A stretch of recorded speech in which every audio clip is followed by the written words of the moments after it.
The morning commute on the downtown express train was like any other Tuesday in the city. The usual mix of sleepy-eyed professionals clutching coffee cups, students with oversized backpacks, and everyday workers heading to their destinations. Nothing seemed out of the ordinary until Lisa Patterson boarded at the Central Station platform. Comment where you're watching from today, because what happened next would leave everyone on that train car speechless. Lisa Patterson was having what she considered the worst morning of her life. Her designer handbag swung aggressively as she stormed onto the crowded train, her face contorted in barely contained frustration. Her hair was immaculately styled, her clothing expensive, but her demeanor was anything but polished. The train was packed with the usual morning crowd, standing room only, except for the priority seating section at the front. The priority seats were clearly marked with signs indicating they were reserved for elderly passengers, pregnant women, and those with disabilities. In one of these seats sat Maria Hernandez, a woman in her late 60s, quietly knitting something that looked like a baby blanket. Her weathered hands moved with practiced precision, her kind eyes focused on her work. Next to her sat Kevin Smith, a middle-aged man with a cane resting against his knee, reading the morning news on his phone. What happened in the next few moments would transform an ordinary commute into a scene that would be discussed in offices and homes across the city for weeks to come. And sitting diagonally across, nearly unnoticed in a regular seat, was a broad-shouldered man in a baseball cap and sunglasses, observing everything with quiet intensity. "Excuse me?" Lisa's voice cut through the relative quiet of the train car. "I need to sit down." Maria Hernandez looked up from her knitting, offering a gentle smile. "I'm sorry, dear, but these seats are for—" "I know what they're for," Lisa interrupted, her tone dismissive. "And I've had a terrible morning. My alarm didn't go off, I spilled coffee on my new blouse, and these heels are killing me. I think that constitutes an emergency." The elderly woman blinked in surprise but maintained her composure. "I understand having a difficult morning, but I have arthritis in my knees and—" "Look," Lisa cut in again, louder this time. "I have an important meeting in 20 minutes. I can't show up looking disheveled. I need to sit and fix my makeup." Now, several passengers were watching the exchange. Kevin Smith glanced up from his phone, frowning slightly at Lisa's increasingly aggressive tone. A few people exchanged uncomfortable glances, but no one intervened. This was the city, after all, where minding your own business was practically a religion. "Ma'am," Kevin finally spoke up, his voice calm but firm. "There are other people who need these seats more than—" "Did I ask for your opinion?" Lisa snapped, turning her glare on him. "Mind your own business." The atmosphere in the train car grew tense. A young woman standing nearby shifted uncomfortably, while a businessman in a suit suddenly became very interested in his shoelaces. The confrontation was escalating, and everyone could feel it. "These seats are specifically designated for people who need them," Kevin continued undeterred. "It's not about having a bad morning. It's about respect for those who physically can't stand for extended periods." Lisa's face flushed with anger. "Are you seriously lecturing me right now? Do you have any idea who I am? I'm an executive at Kellerman Financial. I make more in a month than you probably make in a year." The man in the baseball cap shifted slightly in his seat, his sunglasses still concealing his eyes, but his posture suggesting increased attention to the unfolding drama. No one had recognized him yet, but Arnold Schwarzenegger was witnessing everything. Maria attempted to diffuse the situation. "Please, there's no need for this. Perhaps someone else would be willing to offer their seat." "I shouldn't have to ask for someone else's seat when there are designated priority seats right here," Lisa insisted, her voice growing louder. "And you don't look that disabled to me. You're knitting, for goodness sake." A collective gasp rippled through the train car. The line had been crossed. Maria's face fell, her knitting needles going still in her hands. Kevin's expression hardened, but before he could respond, a deep voice with a distinctive accent cut through the tension. "Excuse me." All heads turned toward the source of the voice. The man in the baseball cap and sunglasses had stood up, revealing his impressive stature. Even with the attempted disguise, there was no mistaking who he was. Arnold Schwarzenegger removed his sunglasses, fixing Lisa with a steady gaze. "I couldn't help but overhear," he continued, his accent immediately recognizable. "Perhaps you could take my seat instead." The train car went completely silent. Lisa Patterson stood frozen, her mouth slightly open, all color draining from her face as she realized who was addressing her. Several passengers were already pulling out their phones, unable to believe their luck at witnessing this encounter. I, Lisa stammered, suddenly at a loss for words. "These priority seats," Arnold continued, gesturing toward Maria and Kevin, "they're not about status or having a bad morning. They're about respecting those who need them most." His tone was not unkind, but carried the unmistakable weight of authority. "In my country, Austria, respecting our elders is one of the most important values we learn as children." Lisa looked around, suddenly aware that every eye in the train car was on her. Some passengers were openly recording the interaction on their phones. Her momentary sense of entitlement was rapidly being replaced by mortification. I wasn't," she attempted to explain, but the words wouldn't come. "You know," Arnold continued, now moving toward her and offering his seat with a gesture, "I've learned that true strength isn't about asserting power over others. It's about lifting others up when they need it." He smiled at Maria, who was watching with wide-eyed astonishment. "My mother taught me that when I was just a boy in Thal." The train slowed as it approached the next station. Lisa, thoroughly humbled and clearly eager to escape the situation, murmured something inaudible and quickly moved toward the doors. As they opened, she practically bolted onto the platform, disappearing into the crowd without looking back.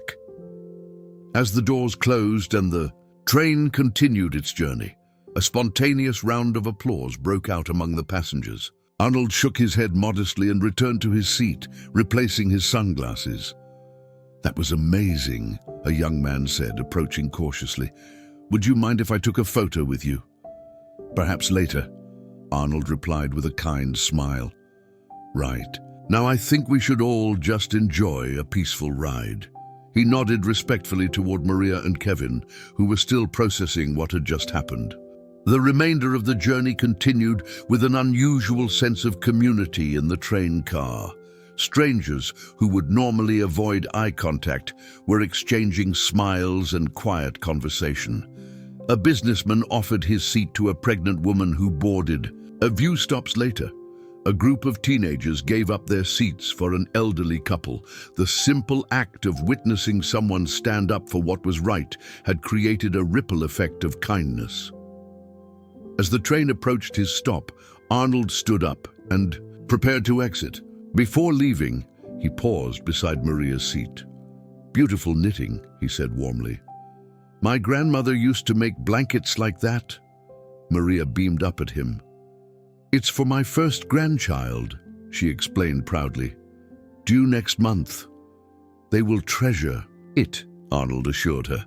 As the doors opened, he added, "Remember, it's not about being the strongest person in the room. It's about using whatever strength you have to help others." With those words, he stepped off the train and into the station, leaving behind a car full of passengers with a story they couldn't wait to share. What none of them realized was that this incident would soon go viral, spreading across social media platforms within hours. The entitled passenger who refused to give up a priority seat, confronted by none other than the Terminator himself, would become a cautionary tale about respect, privilege, and the unexpected ways life teaches its most important lessons. After all, you never know who might be watching when you choose kindness over convenience, respect over entitlement, or compassion over self-interest. Sometimes the biggest lessons come from the most unexpected teachers. even on an ordinary Tuesday morning commute. And as the video spread across the internet, one comment would appear again and again. Be careful who you disrespect. You never know if you're being terminated by the Terminator. News of the train incident spread like wildfire across social media. By lunchtime, grainy cell phone videos captured from multiple angles were trending on every platform. The hashtag #BeTerminated_by_the_Terminator was gaining thousands of mentions per hour. But while the internet celebrated Arnold's intervention, the story was far from over. Maria Hernandez returned home that afternoon to her modest apartment in the city's east side. The building was old but well-maintained, with flower boxes decorating many of the windows. As she unlocked her door, her phone rang, her daughter Amanda Gutierrez calling for their daily check-in. "Mama, is that you in the video? The one with Arnold Schwarzenegger on the train?" Amanda's voice was a mixture of concern and amazement. Maria sighed as she set her knitting bag down. "Yes, mija. It was quite a morning." "Why didn't you call me right away? You're all over the internet. Are you okay?" "I'm fine, Amanda. It wasn't as dramatic as people are making it seem. That poor woman was just having a bad day." Meanwhile, across town, Kevin Smith was experiencing his own version of unexpected fame. As he entered the physical therapy clinic where he worked as a rehabilitation specialist, his colleagues greeted him with playful applause. "Our local celebrity has arrived," joked his co-worker Daniel Russell. "Standing up to entitled passengers and hanging out with movie stars, all before lunch." Kevin shook his head, embarrassed by the attention. "I was just doing what anyone would do. The priority seats are there for a reason." "Not everyone would have spoken up," Daniel countered. "Most people would have just looked away." As the day progressed, a different conversation was taking place in the downtown offices of Kellerman Financial. Lisa Patterson sat in her office, door closed, blinds drawn, scrolling through her phone in horror. Every social media platform was filled with videos of her confrontation. Her face was clearly visible, her words captured for all to hear. Worse still, several comments identified her by name and workplace. A knock on her door made her jump. It was her supervisor, Richard Anderson. "Lisa, we need to talk," he said, his expression grave. "The CEO wants to see you, now." Across the city at the Hyperion Hotel, Arnold Schwarzenegger was having breakfast with his friend and fellow gym enthusiast, Brad Sparks. They were discussing the morning's events. "You know it's everywhere, right?" Brad said, showing Arnold his phone. "You're a hero all over again." Arnold waved dismissively. "I didn't do anything special. Anyone could have offered their seat, but they didn't." "You did," Brad insisted, "and now it's gone viral. People are calling it a masterclass in handling entitlement." Arnold took a sip of his protein shake, thoughtful. "You know, in my years as governor, I learned that sometimes the smallest gestures make the biggest impact. It wasn't about embarrassing that woman. It was about respect for people like Maria. Speaking of which," Brad said, scrolling through his phone, "people are trying to identify her too.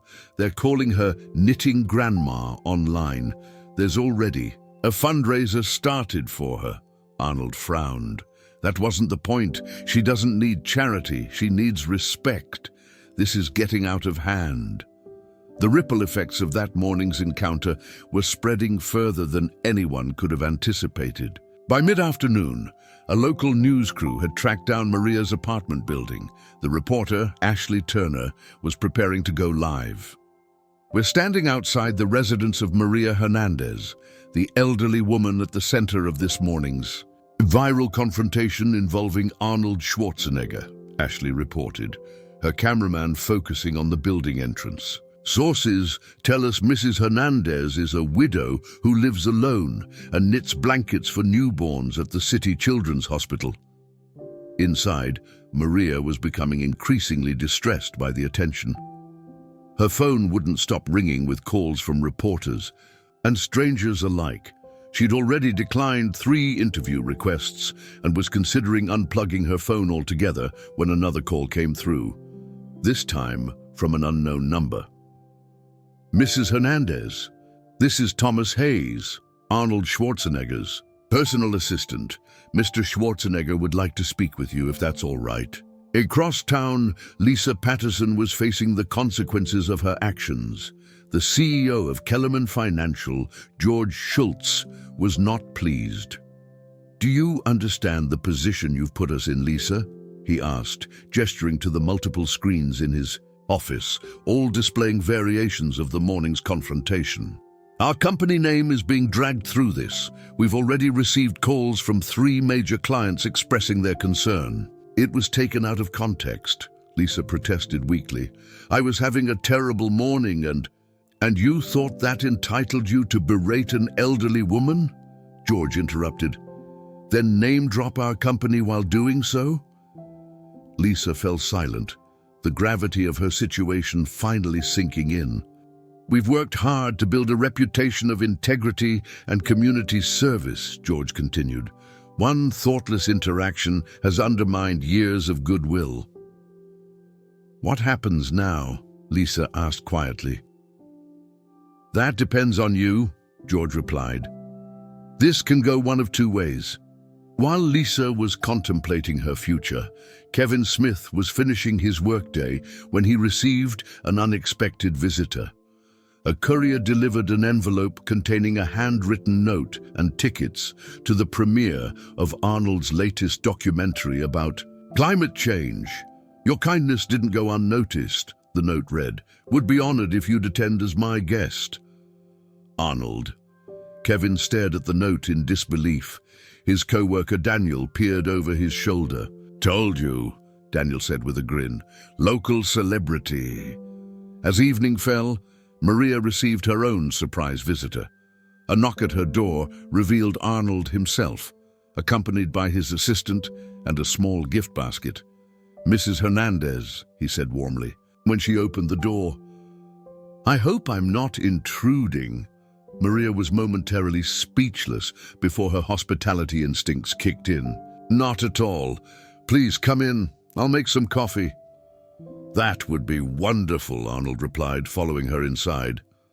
The apartment was modest but immaculately kept, with crocheted doilies on the armrests and family photos covering nearly every surface. "I wanted to apologize for all the attention this has brought you," Arnold said as Maria bustled about the kitchen. "That wasn't my intention." "Nonsense," Maria replied. "You stood up for me when few others would. That means something." They settled in her small living room, Maria serving coffee in her best cups, the ones usually reserved for special occasions. "These are beautiful," Arnold commented, admiring the delicate pattern. "They were a wedding gift," Maria explained. 52 years ago. My Carlos passed 3 years ago." "I'm sorry for your loss," Arnold said sincerely. "Life goes on," Maria said, with the quiet strength of someone who had weathered many storms. "Now I knit for the hospital. Keeping busy helps."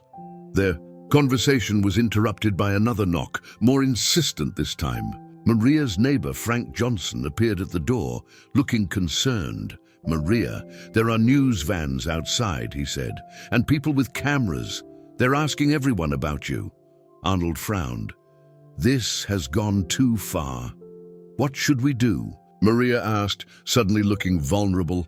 "I have an idea," Arnold replied, pulling out his phone.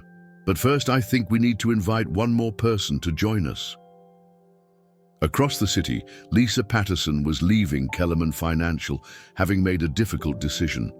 Her phone rang, another unknown number. "Ms. Patterson? This is Thomas Hayes, Arnold Schwarzenegger's assistant. He'd like to meet with you this evening, if possible." Lisa nearly dropped her phone in shock. "Is this some kind of joke?" "Not at all. A car can pick you up in 20 minutes. The address is being texted to you now." Meanwhile, Kevin Smith was also receiving a similar call, inviting him to Maria's apartment. The stage was being set for an unexpected reunion of the morning's main characters. But for what purpose? As Kevin arrived at Maria's building, he noticed the media presence outside. Reporters were camped on the sidewalk, cameras ready. He managed to slip inside unnoticed just as another car pulled up. To his surprise, Lisa Patterson stepped out, looking nervous and uncomfortable as reporters immediately swarmed her. "Are you here to apologize?" one shouted. "Have you been fired?" asked another. Lisa pushed past them without answering, her face a mask of contained emotion. When she reached the building entrance, she found Kevin waiting. "You?" she said, recognition dawning. "Looks like we've both been summoned," Kevin replied neutrally. They rode the elevator in awkward silence until reaching Maria's floor. Arnold himself opened the door, ushering them inside quickly. "Thank you both for coming," he said, leading them to Maria's living room where she sat in her favorite armchair, still working on the baby blanket. Lisa stood frozen in the doorway, the reality of facing the woman she had treated so poorly that morning finally hitting her. Maria looked up, her expression unreadable. "Mrs. Hernandez," Lisa began, her voice barely above a whisper. "I don't know what to say." "Then perhaps you should listen first," Arnold suggested gently. "We all have a story. Sometimes we forget that when we're caught up in our own problems." Maria set her knitting aside. "Please, sit down," she said to Lisa. "I think it's time we properly introduced ourselves, don't you?" And so began a conversation that would change all their lives, proving that sometimes the most meaningful connections begin in the most unexpected ways. As night fell over the city, four strangers brought together by chance and conflict found themselves engaged in a dialogue about respect, compassion, and the invisible battles we all fight. Outside, the media waited for a sensational story. Inside, something far more important was taking place: understanding. The morning light filtered through Maria's lace curtains, casting delicate patterns across her living room. The atmosphere had transformed dramatically from the tense beginnings of the previous evening. Arnold sat comfortably on the sofa, jacket removed and sleeves rolled up, listening intently as Maria shared stories of her life, her immigration from Mexico 50 years ago, her late husband Carlos's work as a mechanic, and the 3 children they had raised in this very apartment.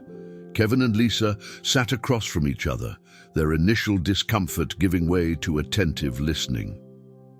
Lisa's perfectly composed exterior had softened considerably over the hours of conversation. "I never meant to become a viral sensation for all the wrong reasons," Lisa admitted, cradling the cup of chamomile tea Maria had insisted on making for everyone. "Yesterday was just the culmination of everything falling apart." "Sometimes we all reach a breaking point," Maria said gently, "but that doesn't define who we are." "In my case, it might," Lisa replied, setting down her cup. "I've lost my job." The room fell silent. Even Arnold, who had heard countless personal tragedies during his years in public service, seemed taken aback. "They didn't fire you because of the video, did they?" Kevin asked. Lisa shook her head. "Not exactly. After meeting with the CEO, I was given a choice, a formal reprimand with mandatory sensitivity training or voluntary resignation with a recommendation. I chose to resign." "That seems extreme," Arnold commented. "Everyone deserves a chance to make things right." "It wasn't just about yesterday," Lisa continued, the words coming easier now. "For months, I've been cutting corners, treating colleagues poorly, pushing boundaries. The video was just the final straw. In a way, it was a wake-up call I needed. As dawn broke over the city, Thomas Hayes arrived with breakfast for everyone. The conversation continued, shifting from personal stories to more practical matters. "The media isn't going away," Thomas explained, displaying his tablet with dozens of news alerts about the viral confrontation. "They're calling it a cultural moment, entitlement versus respect, with Arnold as the arbiter of justice." "This isn't about justice," Arnold interjected. "It's about humanity. We all have moments we're not proud of." "What do you suggest we do?" Kevin asked. He had called in to take a personal day, something he rarely did, despite his ongoing physical therapy for an injury sustained years ago. "We control the narrative," Arnold stated simply. "Instead of letting this remain a story about conflict, we make it a story about reconciliation." Maria nodded thoughtfully. "In my 80 years, I've learned that most conflicts are resolved through conversation, not confrontation." Lisa, who had built her career on managing perceptions and controlling outcomes, recognized the strategy immediately. "You want to turn this into a positive story. Show that people can change, make amends." "Exactly," Arnold confirmed. "But only if you're all comfortable with it. This isn't about publicity for me. It's about restoring dignity to everyone involved." The plan was elegantly simple. Rather than hiding from the media or issuing impersonal statements, they would face the cameras together. Not as adversaries or as a celebrity intervening in a dispute, but as four individuals who had found common ground. As they prepared, Frank Johnson knocked on the door again, this time with more urgent news. "Maria, there's someone from the hospital downstairs," he said. "Something about your volunteer work." Minutes later, Chelsea Johnson, the volunteer coordinator from City Children's Hospital, was seated in Maria's living room, seemingly unfazed by Arnold Schwarzenegger's presence. "Mrs. Hernandez, we've been trying to reach you," Chelsea explained. "After the video went viral, our donation page has been flooded. People are asking how they can support your knitting program." Maria blinked in surprise. "My knitting program? I just make blankets in my spare time, and those blankets have touched hundreds of families," Chelsea continued. "Now people want to help. We've received over $50,000 in donations since yesterday." The room fell silent as everyone processed this information. Maria's simple act of kindness, knitting blankets for newborns and children in the hospital, had resonated with people far beyond the viral confrontation. "I don't understand," Maria said finally. "I'm just one person."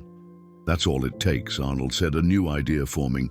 "One person doing something good, inspiring others to do the same." The original plan evolved rapidly. What had begun as damage control for a viral moment was transforming into something far more meaningful.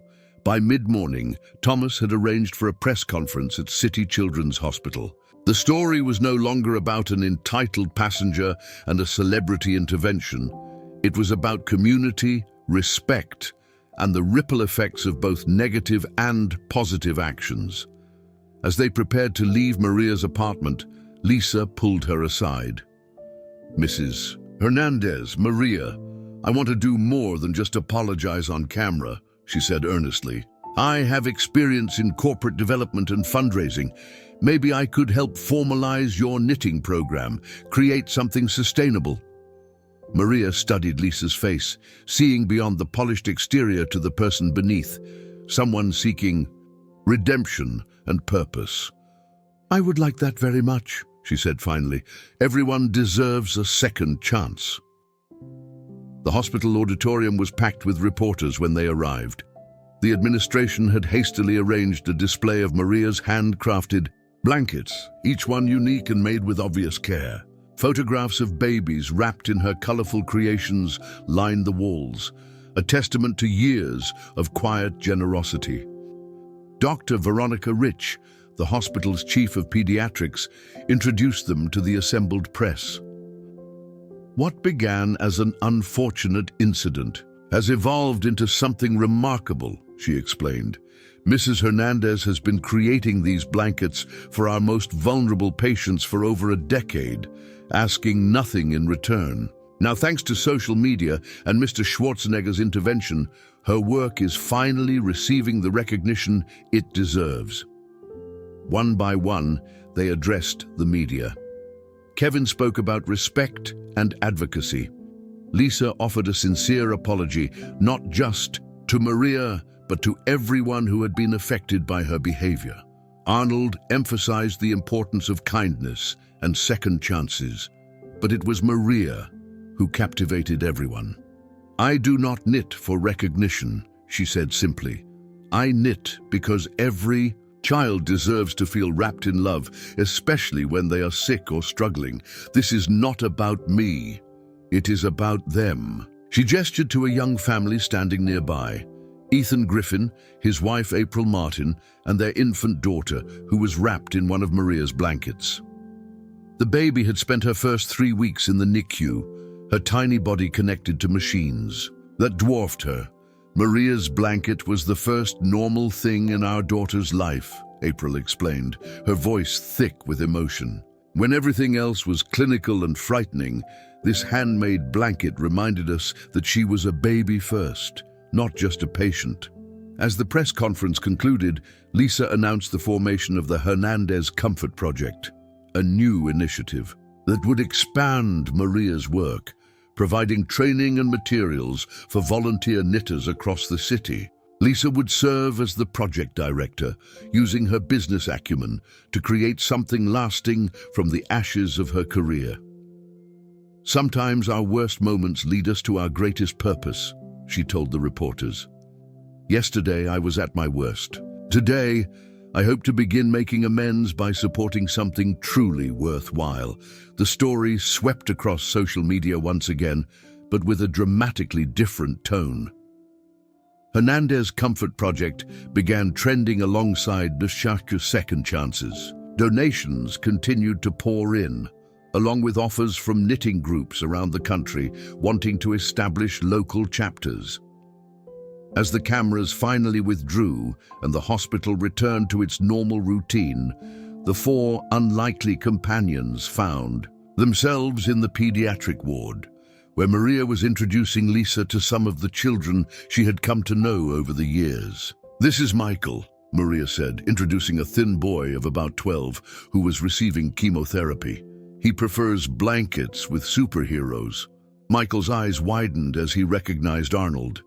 "You're the Terminator," he exclaimed. Arnold smiled, pulling up a chair beside the boy's bed. "I am, but today I'm just visiting my friend Maria. She tells me you're fighting a tough battle." "The doctors say I'm responding well to treatment," Michael replied, with the matter-of-fact attitude many chronically ill children develop. "But it's boring here." "Perhaps I could tell you about my own hospital stay," Arnold offered. "Did you know I had open-heart surgery twice?" As Arnold engaged the boy with stories of recovery and perseverance, Kevin found himself talking with Michael's parents in the hallway, offering advice about physical therapy and rehabilitation from his professional experience. Lisa stood slightly apart, overwhelmed by the reality of the hospital ward, so different from the corporate world she had inhabited until yesterday. Thomas approached, offering her a coffee from the cafeteria. "Quite a change from Kellerman Financial," he observed. "Yes," Lisa agreed, watching Maria move from bed to bed, greeting children by name and promising new blankets in their favorite colors. "But maybe it's exactly where I need to be." By late afternoon, exhaustion was setting in for everyone. Maria, despite her remarkable energy, was showing signs of fatigue. Arnold noticed immediately. "I think it's time we called it a day," he announced. "Maria needs rest, and we've all had quite an emotional journey." As they prepared to leave, Dr. Rich approached with an unexpected request. "Mr. Schwarzenegger, we have our annual fundraising gala next month. Would you consider being our special guest? Your presence would make a tremendous difference." Arnold glanced at Maria, who was saying goodbye to the children. "Only if Maria is recognized as the guest of honor," he replied. "She's the real hero here." As they exited the hospital, they found the media presence had dwindled to just a few persistent reporters. One called out, "Mr. Schwarzenegger, was this all just a publicity stunt?" Arnold paused, turning to face the reporter. "You know, throughout my career, I've learned that real strength isn't about muscles or power. It's about lifting others when they need it most. That's not publicity. That's purpose. With that, he escorted Maria to the waiting car, leaving the reporter speechless. Kevin and Lisa followed, each contemplating the unexpected directions their lives had taken in just 24 hours. As the car pulled away from the hospital, Maria gazed out the window at the city she had called home for 5 decades. No, she said thoughtfully, in my country there is a saying, Dios aprieta pero no ahorca. God squeezes, but doesn't choke, Arnold translated. In Austria, we say something similar. It means that difficult moments test us, but don't destroy us. Maria explained for Lisa and Kevin's benefit. Yesterday, on that train, I felt squeezed. Today, I feel blessed. The car fell silent as her words sank in. 4 strangers connected by a moment of conflict, now united in purpose. The city passed by outside the windows, unchanged, yet somehow different for each of them. 1 month later, the grand ballroom of the Hyperion Hotel was transformed for the City Children's Hospital annual gala. Crystal chandeliers cast a warm glow over elegantly decorated tables, each centerpiece featuring a small hand-knitted item, the signature of the newly established Hernandez Comfort Project. Lisa Patterson stood at the entrance, clipboard in hand, directing volunteers and checking final details. Gone were the power suits and aggressive demeanor of her corporate days. Instead, she wore a simple but elegant black dress, her hair pulled back in a practical style that suited her new role as director of the Hernandez Comfort Project. The donors' table needs another setting, she instructed a young volunteer. Mr. Sullivan just confirmed he's attending. The past month had been transformative for Lisa. After her public apology and the announcement of her new role, she had thrown herself into building something meaningful from the ashes of her former career.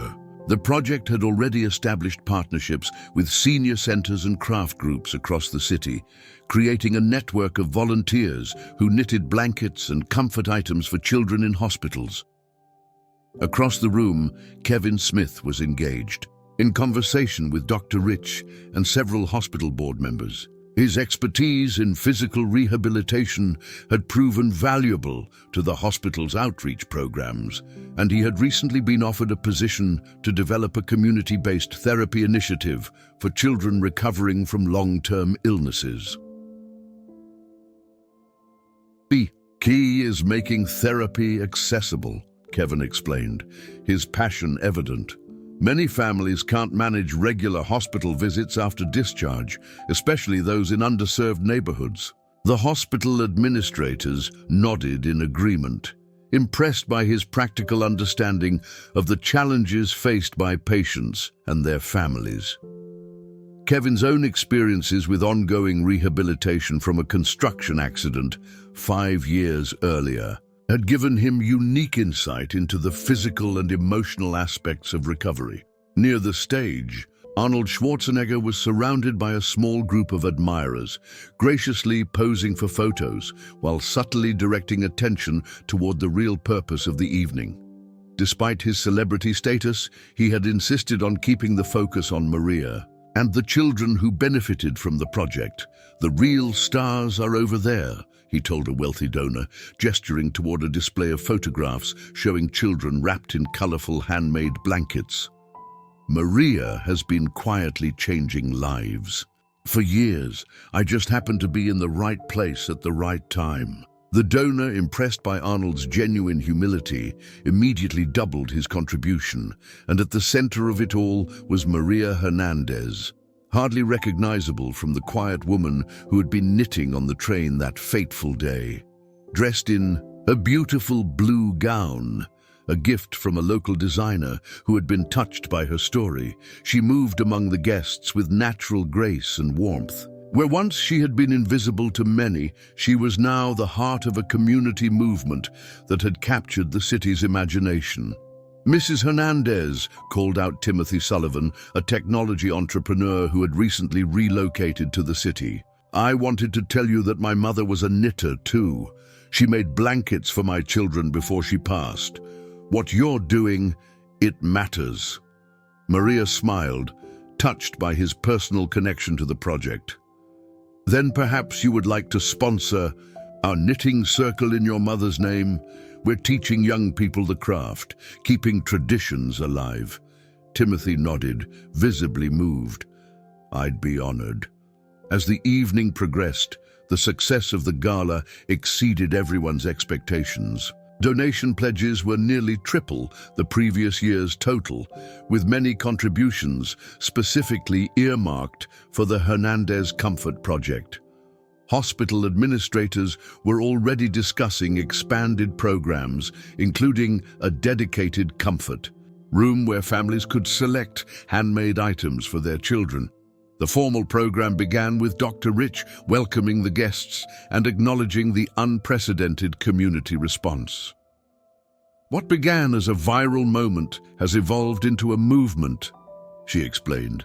The simple act of providing comfort through handcrafted items has resonated with people across the city and beyond.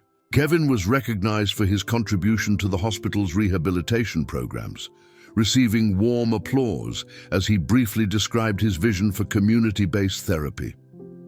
Lisa was acknowledged for her organizational leadership, transforming a concept into a structured program with measurable impact in just 1 month. When Arnold was introduced, the applause was thunderous. He approached the podium with his characteristic confidence, but spoke with unexpected emotion. Many of you know me from my films or my time in politics, he began. But the role I'm most proud of tonight is simply being a witness to extraordinary human kindness.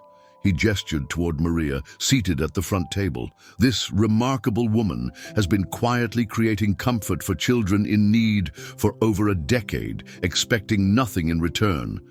When I encountered her on that train, I didn't see someone who needed my help. I saw someone whose example we should all follow. The room fell silent as he continued, his accent more pronounced with emotion. In my life, I've learned that true strength isn't measured by power or wealth or fame. It's measured by how we treat others, especially those who cannot repay us. Maria embodies that strength every day. As Arnold invited Maria to join him on stage, the audience rose in a standing ovation. She approached slowly, visibly moved by the reception. When she reached the podium, Arnold stepped aside, giving her the platform. I never sought attention, Maria began, her voice soft but clear. I simply saw a need and used the skills my grandmother, who taught me to help. She paused, gathering her thoughts. When that young woman confronted me on the train, my first feeling was not anger, but sadness. Sadness that she could not see beyond herself to the needs of others. From her seat near the stage, Lisa lowered her eyes. The memory of that moment, still painful despite all that had transpired since. But now, Maria continued, that same young woman has helped create something beautiful from that difficult moment. This is the power of transformation, of second chances. She gestured toward Lisa, inviting her to join them on stage. After a moment of hesitation, Lisa rose and walked forward, emotion evident on her face. The journey from entitled executive to humble program director had not been easy, but it had been profoundly rewarding. Together, Maria said as Lisa joined them, we are building a community of care, not just for the children in the hospital, but for each other. The blankets we create are symbols of something greater, our interconnectedness and responsibility to one another. As the three of them stood together on stage, Maria, Arnold, and Lisa, the symbolism was not lost on anyone present. From conflict had come cooperation. From a viral moment of shame had emerged a lasting legacy of compassion.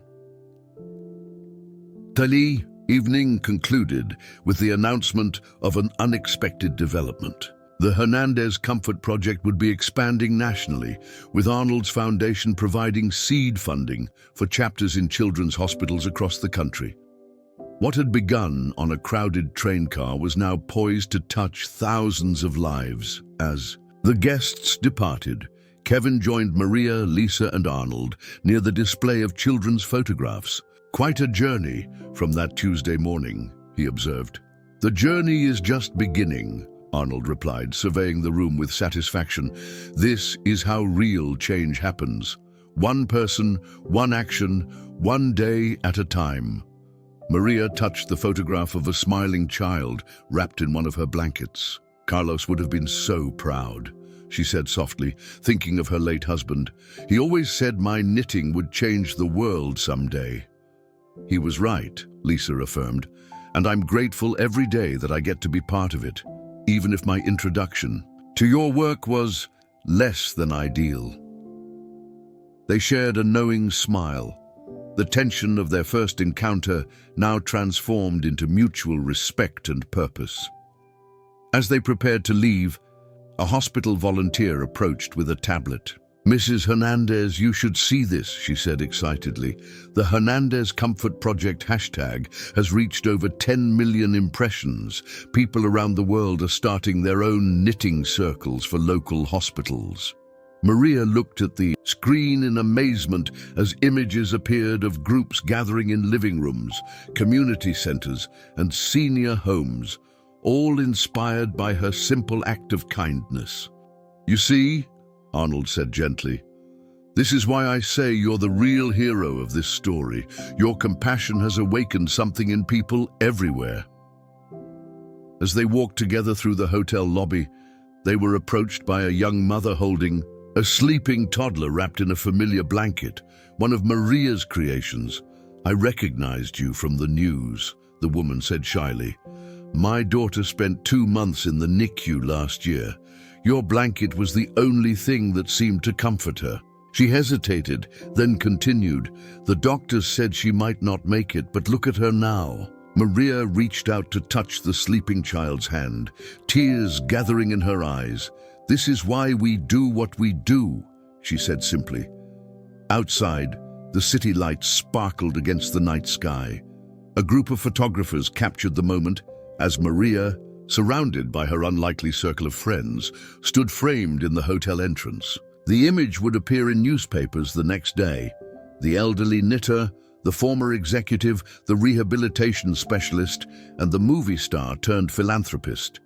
An unexpected team united by a chance encounter that had changed each of their lives. As Maria looked up at the stars, she whispered a quiet prayer of gratitude. What had begun as an ordinary Tuesday morning commute had evolved into an extraordinary journey of connection and purpose. And somewhere in the city, on another train, another encounter between strangers was unfolding, perhaps one that would spark its own ripple of transformation. After all, as Arnold had said, real change happens one person, one action, one day at a time. And sometimes it begins in the most unexpected places, even on a crowded train during morning rush hour.